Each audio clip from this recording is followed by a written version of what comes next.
Olá pessoal, sejam bem-vindos a mais uma videoaula. Hoje, dando continuidade aos nossos estudos, a gente vai falar um pouco sobre esse momento que a gente está vivendo. Esse momento tão preocupante, tão difícil, que é a pandemia do coronavírus. A gente não esperava, a essa altura do campeonato, há mais de um ano, continuar passando por isso e mais. Está vivendo o pior momento da pandemia, como a gente está passando hoje. Sendo que no dia de ontem foram quase 4.000 pessoas mortas num único dia. São números alarmantes. E se a gente for pensar na evolução da pandemia aqui no Brasil, com certeza o nosso país é um dos que está lidando pior com a questão do vírus. Não tem uma organização central que centralize as decisões. Alguns estados tentam algumas medidas, algumas cidades tentam outras medidas, mas o Brasil como um todo está perdido nessa situação da pandemia. Como eu disse hoje, no dia 31 de março, o Brasil é o país que está na pior situação no mundo, é o país onde está mais morrendo gente no mundo atualmente, é o Brasil. Tá? Se vocês pensarem que no dia 30 de janeiro de 2020, a Organização Mundial da Saúde declarou emergência internacional por conta do coronavírus, mas o vírus ainda não tinha chegado no Brasil. No dia 26 de fevereiro, quase um mês depois, a gente teve o primeiro caso divulgado aqui no Brasil. E no dia 7 de março foi confirmado o primeiro caso aqui no DF, ou seja, quase 10 dias depois. No dia 12 de março, vocês devem lembrar bem, do ano passado, o governo do Distrito Federal suspendeu as aulas e decretou o lockdown. E a gente passou muito tempo fechados em casa, a galera em pânico nos supermercados, comprando papel higiênico naquele primeiro momento. No dia 17 do 3, 5 dias depois, a gente teve o anúncio da primeira morte no Brasil, que depois, alguns meses, até se descobriu que já tinha morrido uma mulher no dia 12 do 3. Mas nesse dia 17 do 3, então, se achava que era a primeira morte de um senhor chamado Manuel, de 62 anos, em São Paulo. Na verdade, a primeira morte, como você já sabe hoje, foi no dia 12 do 3, de uma mulher de 57 anos, também em São Paulo. No dia 23 do 3, 6 dias depois, a gente teve a primeira morte no DF, que foi de uma enfermeira de 61 anos. No dia 10 de abril, ou seja, menos de 2 meses depois do primeiro caso, o Brasil já estava chegando a uma cifra assustadora, de 1.000 mortes. Para vocês verem que hoje em dia morrem 4.000 pessoas quase por dia. No dia 9 do 5, ou seja, um mês depois, a gente estava chegando em 10.000 mortes. No dia 25 de maio, a gente chegou a 100 mortes só no DF. Chegamos em 106, mas foi a data que passou de 100. No dia 2 de junho de 2020, a gente chegou a 30.000 mortes no Brasil. No dia 20 de junho, a 50.000 mortes. Vocês estão percebendo como cada vez demora menos tempo para esse crescimento? No dia 8 de agosto, o Brasil atingiu a assustadora marca de 100.000 mortes. Ou seja, demorou do dia 26 de fevereiro, não, vamos pôr assim, da primeira morte, né? Demorou do dia 17 do 3, a primeira morte, ao dia 8 de agosto, menos de 5 meses, para o Brasil atingir 100.000 mortes. No dia 1º de outubro, a gente chegou a 150.000 mortes. No dia 7 de janeiro, a gente chegou a 200.000 mortes. Ou seja, foram quase 5 meses para chegar nas 100.000 primeiras mortes. Depois, foram mais 5 meses de novo para chegar em 200.000 mortes. O nosso problema atual é que agora no dia 24 do 3, a gente chegou em 300.000 mortes. Então, dessa vez, demorou só mais 2 meses para ter 100.000 mortes. Então, o momento é para ser levado muito a sério. Não é para fazer piada, não é para falar em gripezinha, não é para falar que está acabando. Pelo contrário, a gente está no olho do furacão, a gente está no pior momento da pandemia. Então tem que usar máscara sim, tem que se preocupar, manter o afastamento social, tem que usar o álcool em gel, lavar bem as mãos, que enquanto a vacina não chegar para a população, porque o descaso do nosso presidente fez com que a gente não tivesse a quantidade de vacinas adequadas hoje em dia, enquanto países que tiveram uma situação muito pior que a nossa, como o caso dos Estados Unidos, agora já estão com 30% da população vacinada, o Brasil, que tem um bom programa de saúde pública e de vacinação, não está conseguindo vacinar adequadamente a população porque não tem vacina. E enquanto a vacina não chega, a gente tem que se cuidar. Nesse contexto, uma questão muito importante são as epidemias que os europeus trouxeram e dizimaram as populações indígenas da América. Além da escravidão, além da fome, além das guerras que os europeus trouxeram, as doenças que eles trouxeram, para a qual os nativos, os povos que já viviam aqui, que eles chamaram de índios, não tinham imunidade, eles não estavam preparados para resistir a essas doenças. E milhões deles morreram por causa disso. E eu estou falando isso porque a gente está vivendo um momento agora com a questão do coronavírus, onde toda essa ideia de como uma doença pode paralisar a nossa sociedade dessa forma.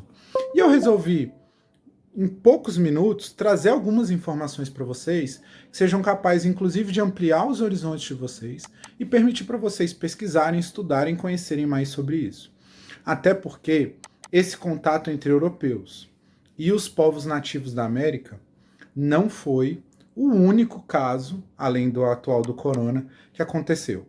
Vocês já devem ter ouvido falar, por exemplo, da gripe espanhola, que aconteceu a partir de 1918 e também matou milhões de pessoas no mundo inteiro, inclusive no Brasil. Isso veio num período logo depois da Primeira Guerra Mundial, onde o mundo, de forma geral, principalmente a Europa, estavam muito debilitados pelo episódio da guerra. Mas além desse episódio da gripe espanhola de 1918, até recentemente a gente tinha episódios de outras epidemias, como a da cólera. Quando eu era criança, da idade de vocês, era muito comum terem surtos de cólera, que matavam muita gente no Brasil. Atualmente, agora, paralelo ao que está acontecendo com o coronavírus, a gente está tendo um enorme surto de dengue, que já aconteceu no ano passado. O Brasil tradicionalmente tem um problema de controle da dengue e mata gente todo ano. Assim como a febre amarela, que é uma doença tropical que no Brasil ainda é muito comum. Muitos países exigem a vacina de febre amarela para você sair do Brasil, para que a gente não leve os problemas da doença para esses outros países. Bom, mas além desses episódios que eu mencionei, é muito comum, muito famosa, o episódio da peste negra, que aconteceu principalmente a partir de 1348, na Europa medieval. Muita gente agora está relacionando as duas questões. O episódio da peste negra foi imensamente maior que o coronavírus na letalidade. Calcula-se que cerca de 50 milhões de pessoas morreram por causa disso. 1/3 da Europa. E essa peste negra não só afetou os mortos, mas como afetou as pessoas que sobreviveram, que continuaram vivas depois daquilo. Porque a Europa estava saindo da Idade Média. A Europa estava crescendo a urbanização sem nenhuma limpeza, cada vez mais gente aglomerada, muita sujeira, muitas fezes, muita lama e muitos animais, péssimas condições de saneamento. E isso tudo fez proliferar a quantidade de ratos. E a peste negra, ela é, na verdade, hoje em dia chamada de peste bubônica, porque ela é causada por um piolho do rato.